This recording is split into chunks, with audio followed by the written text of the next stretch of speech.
Ouais. Asalaamaaleykum wa rahmatullah. Temps yi nag man géej naa génn wax am na ñu may laaj lu tax génn ma wax ben comme ni ma koy waxee assez souvent rek bon j'avais un peu trop de travail damay liggéey bon man ni ma ko xalaatee daan naa génn nag lu bari ñuy wax mais dafa am benn moment aussi dafay am forcément moment wu transition moment bi nga xam ne aussi moment de pause lay doon par rapport ak sa méthodologie bi nga doon defee nga taxaw li ñuy wax revoir sa braquet defe naa loolu la tubaab di wax nga xoolaat li ngay doxale xoolaat fi mu toll xoolaat li ngay wax et cheminement wu nit ki y a toujours ces phases là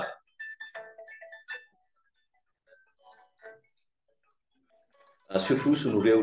dafa doon dox aussi on est acteur depuis ay année 2007 on est acteur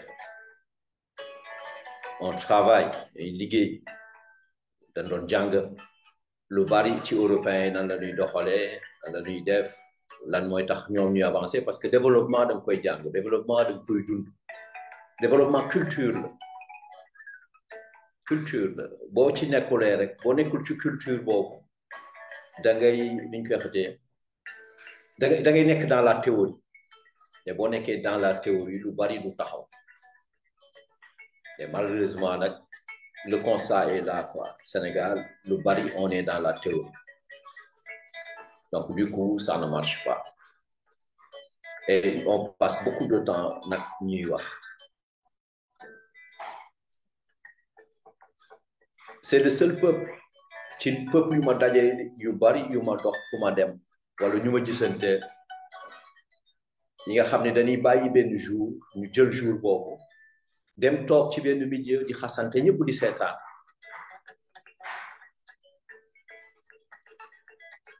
le lendemain ñu koy commentaire pendant des jours c'est le seul peuple où le dimanche ñi di wax sport dafa am sax ay sport de combat yi nga xam ne partout dañ koy ci dëkk bi ci àdduna bi yëpp sax mais il faut que ñu revoir ces choses-là parce que li ñuy dem seetaan yu plus mooy toroxal bi ñuy toroxal keneen plus muy nàcc plus muy metti plus nit yi di gën a kontaan c'est ces relations-là la am mais nan la ñuy àndee ñun ñëpp tabax nan la ñuy àndee ñun ñëpp defarandoo benn affaire ça on ne sait pas faire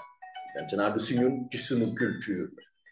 c'est-à-dire notre façon culture biog bi ñuy inventé xaw ma nag segam colonisation yi amoon métti yi ñu def je sais pas y a quelque chose bi nga xam ne moom moo tax loolu ñu koy véhiculer loolu moo tax loolu di daw ci ñun bref man j'ai beaucoup observé j'ai beaucoup regardé mais je vois que ni le Sénégal a beaucoup de défis ay défis moo taxaw ci kanam Sénégal premier bi ngay jëkk a gis parce que loolu c'est visuel mais les Sénégalais sont tellement habitués ba gisatuñu ko c'est la saleté dans la rue on est habitué à ça assez souvent nag bu ñuy waxtaan dañuy defee ni ay leçons ngay joxe woo ay leçons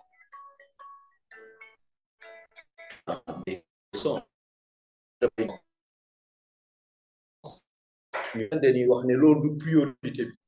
parce que priorité bi mooy nit yi lekk mooy nit yi nekk non la priorité wala bokk c'est cercle c'est un cercle parce que si tu te dis que ni oui su dee da nga wax yow ci sa xel ne sama priorité d'abord moom mooy ma lekk mais pour nga lekk foog nga am dara foog nga construire ko foog dara def nga def ko duñ ko def donc du coup ça ne peut pas marcher parce que pour nga def ko il faut que d'abord nga nettoyer ce milieu loolu li ciy dépendre dafa bari les gens nag nettoient daw yeewoo lu fajar ngay daw boo yeewoo di dem fenn nit yi dañuy jóg di bale du bari bokk mais xam naa li dul bari moo ëpp mais ba pare mais le truc c'est que les gens balancent après par terre dañ koy sànni ci suuf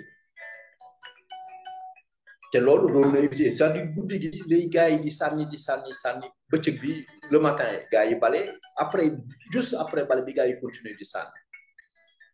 léegi boo waxee nit yi lu tax ñuy sànni boo jëlee buus nga ni man damay wut poubelle bu ma ko def doo gis poubelle boo ko def ñu wax ne dañuy sàcc poubelle et c'est vrai poubelle pratiquement doo ko gis si mbedd bi boo mairie jëndee ay kii yooyu kees teg gars yi ñëw jël ko mais man le problème ne se situe pas là parce que loolu après reste rek ci constat te loolu rek la ñuy def nag à tous les niveaux maintenant qu'est-ce qu'on doit faire ba nga xam ni kii dootuñu ko bàyyi ci mbedd bi les sacs ne restent plus dans la rue comment on doit faire ça loolu moom mooy big challenge bi le big challenge mooy comment faire pour que ces sacs poubelles ne restent pas dehors et le gouvernement n'a pas de solution la population n'a pas. C'est ça notre problème c'est ça notre drame nag des réunions mën na dem Saly def ay conférence dem fële dem woyuwaatel indi ay kii monter de beaux projets autour du mbalit mais mbalit bi pour mu jóge fi problème c'est ça le défi bi mag mu mbalit yi si on n'arrive pas à régler ces problèmes comment vous voulez qu'on règle d'autres problèmes ma dem Bëbës fële Bëbës ñu ko teg ci lac bu rafet c'est un site extraordinaire ñu koy yàq depuis des centaines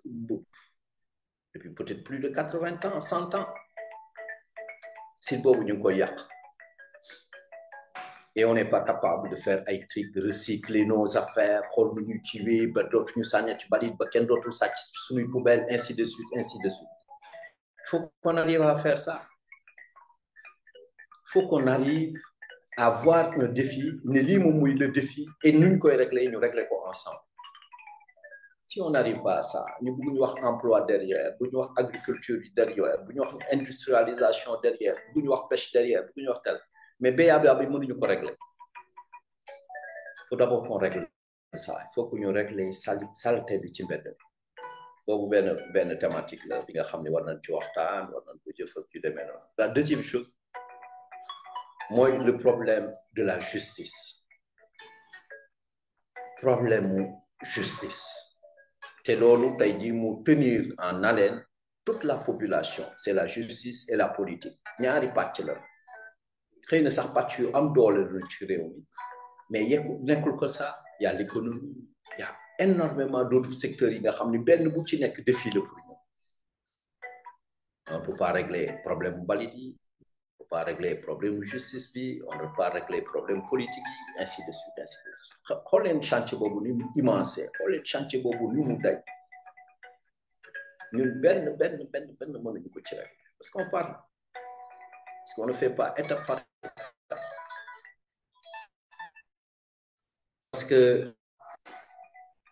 parce que jubuñu tout simplement Sénégalais ñu ci bari jubuñu désolé ma koy wax mais je suis sénégalais comme vous et voilà loolu moo nekk donc problème justice am na ñi nga xam ni dañ ko ci war a régler ay problème justice war fi nekk ay plus de 30 ans kenn mënu ko régler tey problème yi fi nekk mënuñu ko régler problème yi ñu gën a wax affaire u détournement affaire u tel mais li ñu soxla mooy gën a yokk suñu koom-koom te loolu dafa lié aussi ak problème justice comment tu veux faire des affaires si vous n'avez pas confiance entre vous à tort et à raison mais le pays est en train man xaw ma daal mi ngi kii nii mais il y a énormément de défis qui nous attendent am na défi wu jeunesse bi di màgg di ñëw xale yi ñu gën a bëri population bi ba est très jeune boo génnee Sénégal rek nga xam ko la population est très jeune et ces jeunes là aspirent à tout avec les réseaux sociaux nag ces jeunes là dañuy gis lu bëri ils aspirent la même chose ils vont aspirer la même chose donc tey jii dirigeants yëpp Sénégalais yëpp ci yooyu la leen di xaar Sénégalais yëpp ci loolu la leen soxla Sénégalais yëpp comment aborder ces défis-là et puis les résoudre ñun loolu war nañ ko def mais résoudre ko par nous-mêmes avec nos propres moyens man wax naa ko am nañu espace l'une des plus beau paysage au monde. Le Sénégal est un très beau pays. Il y a énormément de saveurs. Il y a du goût. Sénégal, vous gagnez tout parfois. Nga xool paysage nga xool garab yi. Hier j'ai vu ay baobab mais rafetaay bi bu rafet arbre bi nga xam ne c'est majestueux. Je vais vous montrer peut-être naa ko balancer wala naa ko def après dugal ko souvent sama site. Mais bu guddee ba kii di tëdd wala bu picc yi di jóg nga xool paysage bi nga xool couleur yeeg yooyu c'est très magique. C'est beau ce pays. Mais li ñuy wax envers le décor tout de suite tu regardes autour de toi nga xool affaire yi ni mu salte affaire yi nan lañ koy dégradé ngay dox ci plage bi gën a rafet au monde bi nga xam ne pratiquement ci dëkk yi mu am bariwul déjection yëpp di jàll le matin di ñëw di tuuru loolu mooy tuuru ci terrain de foot yi loolu mooy tuuru parfois ci tali yi nit yi di tëb comme ay athlètes c'est ce qu'on voit on voit plastique ñu koy sànni mbalit ñu dox affaire yi biiw mais ci yooyu yëpp plage yooyu da ngay gis ku ñëw tëdd noonu juste ci kaw affaire yooyu juste à côté wala mu ñëw sangu ak doomam ba pare yenn waat bàyyi fa ñaari mbuusu plastique yi mu nàmpoon sànni ko foofu après dem. J'ai vu même des élus mu jékki-jékki naan ndox mi sànni mbuus bi ci suuf si c'est un élu te juste 5 minutes avant ñu ngi doon waxtaan ba ma koy laaj ne ko am na service environnement ci seen kii bi mun ma oui am na mais ñu toog mu naan ndox sànni mbuus bi moom ci boppam mais fi ñu toogoon ci biir mairie bi set na parce que xam naa ni chaque matin am na benn service buy ñëw ñu bare mais nit yi ñoo am habitude yu sànni ci suuf loolu mooy gën a salteel avant tout donc yooyu yëpp nag ay défis la yooyu yëpp yu ñu war a gàddu yooyu yëpp lu ñu war a réfléchir la yooyu yëpp lu ñu war a liggéey la en plus donc parfois doo mën a ñëw taxaw ngay wax rek comme ni ñëpp ñun taxawee di wax kii na lii kii moo def lii kii saaga ni kii baaxul kii bon na kii machin truc ça peut pas aller donc looloo tax ben sur le plan politique moi je reste droit sur mes bottes sur ma réflexion c'est toujours pareil fam ay affaire nag ki nga xam ne maa ngi koy liggéey incha allah mais xam naa dinaa gën a ñëw gën a communiquer gën a waxtaan li ma doon fi ma nekkoon rek laa nekk moi je suis pour un Sénégal meilleur je suis pour un Sénégal prospère je suis pour un beau Sénégal pour que le Sénégal reste aussi beau qu'il est je suis pour les bonnes saveurs du Sénégal pour la beauté de ce pays et pour des gens aussi qui sont extraordinaires malheureusement il y en a peu da ngay dox mais liñ ciy gis du bari en tout cas loolu la du leneen maa ngi liggéey et puis le Sénégal moi je le porte sur mon cœur je suis toujours au même niveau waaw fi ma tolloon démb rek laa tollu tey ci bëgg Sénégal mais il y a tellement de boulot et puis parfois tout juste rek nga ne xaaral ma noppi tuuti ma xool gars yi lu ñuy def et puis gars yi fu ñu jëm puis comment faire comment on doit faire et puis comment moi je dois remettre les trucs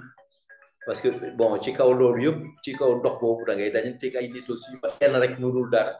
et ces personnes là bon parfois am na ay liens yu fort yi nga xam ne moo leen di relier et puis parfois aussi bon chacun doit prendre son chemin àdduna noonu la et puis yow tamit foog nga reconsidérer li nga doon def ak nan nga ko doon defee ak fan nga jëm exactement mais yoon yëpp bon ça mène vers Rome comme on dit donc yàlla jàppale yàlla dimbali ba réew mi ñu mën a am conscience ne ñun ñoo ko war a defar personne ne va venir nous aider personne ne va venir faire le pays à notre place au contraire les autres vont rigoler pour voir notre truc maintenant am nañu ay potentiel yu mag on a des ressources on a des trucs on a beaucoup de choses qu'on peut faire ensemble bon seulement il y a beaucoup de Sénégalais qui ont mal parce que question de confiance bi moom moo dee complètement moi je reçois beaucoup de gens avec qui je discute et qui me disent qu'ils ont mal parce que les Sénégalais les ont trahis machin truc le Sénégal amuñu considération ci nit le Sénégal nii bon ce sont des gens qui sont blessés et qui sont partis du Sénégal pour vivre ailleurs mais moi mon truc c'est toujours il faut jamais abandonner Il suffit juste si tu ne peux pas changer le monde, tu changes ton monde. Et que le monde va forcément changer à un moment ou à un autre, quoi, notre monde, le Sénégal. Donc, loolu laa bëggoon waxtaan ak yéen loolu laa bëggoon partager ak yéen donc xam naa temps yi incha allah rabbi chaque fois nag ma wax ko temps yi mais dinañ ci dellu si waat du gënee toog rek parce que toog bi moom moo xaw difficile aussi mënoo parce que dafay def ay la ngay def kii foog nga toog ci foog nga bëgg li ngay taxawal aussi mu nekk benn affaire bi nga xam ne bon ça peut aider xam nga da ngay toll benn moment de transition rek donc moment de transition boobu la ñu toll mais Inch'Allah on va revenir avec force parce qu'on a observé beaucoup de choses parce qu'on essaye de développer beaucoup de choses aussi mais yàlla baax na yàlla ñu yàlla jàppale ñun ñëpp ci suñu mbébét yàlla jàppale Sénégal pour un pays prospère pour un pays juste daf ci am solo et pour un pays où l'administration fonctionne parce que le Sénégal aussi l'administration ne fonctionne pas il faut que nga xam diw mu jàppale ci diw il faut que nga tel ainsi de suite et ça ne fonctionne pas non plus une administration qui est comme ça c'est une administration qui ne fonctionne pas quand tu envoies des lettres tu n'as pas de réponse pas forcément mais le Premier ministre l'a souligné mais il a raison sur certains trucs j'ai observé que dit oui il y a du répondant et il a parfaitement raison la primature présidence oui j'ai constaté ay trucs yi nga xam ni jaar na à l'époque c'était beaucoup plus dur mais jàll na fi mu war yenn circuit yi bokk mi ngi jàll mais am na circuit yi nga xam ne jusqu'à présent encore c'est bloqué circuit yi nga xam ne bu fa affaire yi duggee rek au niveau administratif du jàll